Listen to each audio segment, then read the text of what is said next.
ఈరోజు tea news office పైన మల్లన్న గారి పైన జరిగిన దాడిపైన బీసీ రాష్ట్ర నాయకులు ఉన్నారు. ఒకసారి వారిని మాటలు విందాం. సార్ నమస్కారం. సార్ మీ పేరు? నా పేరు మత్తుల సిద్ధేశ్వర్లు, హిందూ బీసీ మహాసభ రాష్ట్ర అధ్యక్షుడు. ఈరోజు మల్లన్న గారి పైన వచ్చిన కాంట్రవర్సీ, సో బీసీ టీఆర్ఎస్ జాగృతి కవిత గారు దాడి చేపించారు.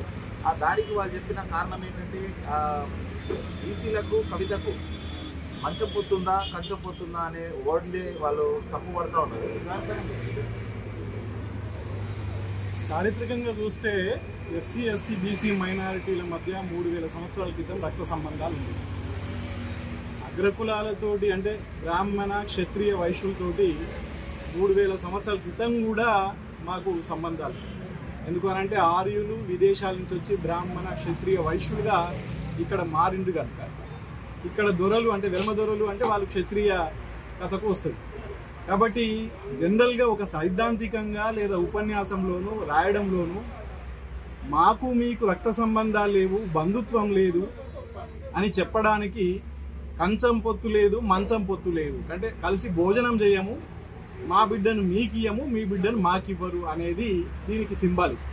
కంచం పొత్తు మంచం పొత్తు అని అంటే ఏ ఇద్దరు వ్యక్తుల మధ్యన విషయం కాదు, కవితనేదో అన్నట్టు కాదు.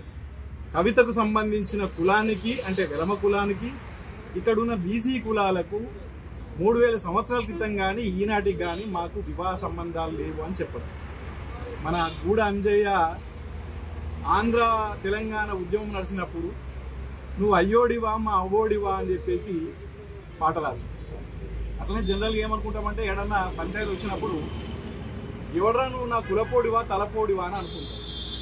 అట్లనే నీకు మాకు కంచం పొత్తు లేదు, మంచం పొత్తు లేదు, నువ్వు బీసీవి కావు, నీకు ఎందుకమ్మా అని చెప్పేసి తను మాట్లాడడం జరిగింది. అయితే ఇది ఆమెకు తెలుసు, ఫిలాసఫీ ఆమె చదువుకున్నది కాబట్టి కంచం పొత్తు మంచం పొత్తు పదబంధం దేనికోసం ప్రయోగిస్తారనేది తనకు తెలుసు. తెలిసిన ఆమెకు ప్రజలు ఎక్కడన్నా చిన్నగా అపార్థం దొరికితే చాలు ప్రజలలో ప్రచారం చేసి వీళ్ళ మీద దాడి చెయ్యాలి.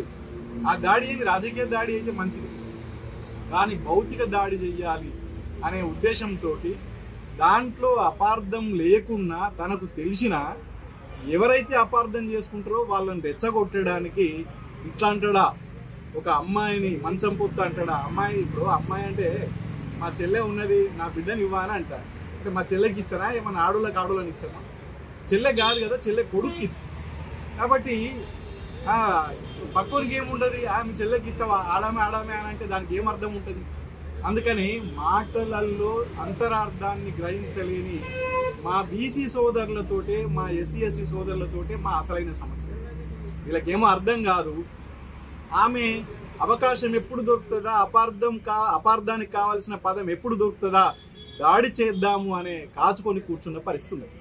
నిజానికి ఆమె వెలమ కులం అయి ఉండి ఎస్సీ ఎస్టీ బీసీల కోసం ఇప్పుడు బీసీల కోసం పనిచేస్తా అంటే సంతోషమే, వెల్కమ్ చేస్తాం. కానీ నువ్వు ఇక్కడ మేము ఉద్యమం ఆల్రెడీ చేస్తున్నాం 42% కోసం, నువ్వు మద్దతు పలకాలి. నువ్వే వచ్చి నేను లీడర్ని అంటే కుదరదు. ఒకవేళ మేము చెయ్యలేనిది ఏమైనా ఉంటే నువ్వు చెయ్యాలి. ఇప్పుడు ఉదాహరణకి నువ్వు కేంద్రంలో మహిళా బిల్లు నా వల్ల వచ్చింది అంటున్నావు. 2010లో అప్పటి నుంచి యాదవ్ త్రయం లల్లూ ప్రసాద్ యాదవ్, ములాయం సింగ్ యాదవ్, తర్వాత శరద్ యాదవ్ ఆ బిల్లును వ్యతిరేకించడం అంటే మహిళలకు రిజర్వేషన్లు వద్దని కాదు, ఈసీ మహిళకు కోటా కావాలి అని అది వ్యతిరేకిస్తూ వచ్చిండ్రు. అది వాయిదా పడుతూ వచ్చింది. సరే ఇప్పుడు బీజేపీ ప్రభుత్వం వచ్చింది, దాన్ని చట్టం తెచ్చింది. మీరు ఒకసారి ధర్నా చేసిండ్రు, నా ధర్నా వల్లనే వచ్చిందని దాన్ని మీరు వేసుకున్నారు. ఒకవేళ మీ ధర్నా వల్లనే అది వస్తే కూడా దాంట్లో కూడా బీసీ మహిళకు నష్టం జరిగింది. బీసీ మహిళ కోసం కొట్లాడు, నువ్వు పోయి మేము చేస్తలేము ఆ పని, నువ్వు పోయి కొట్లాడు.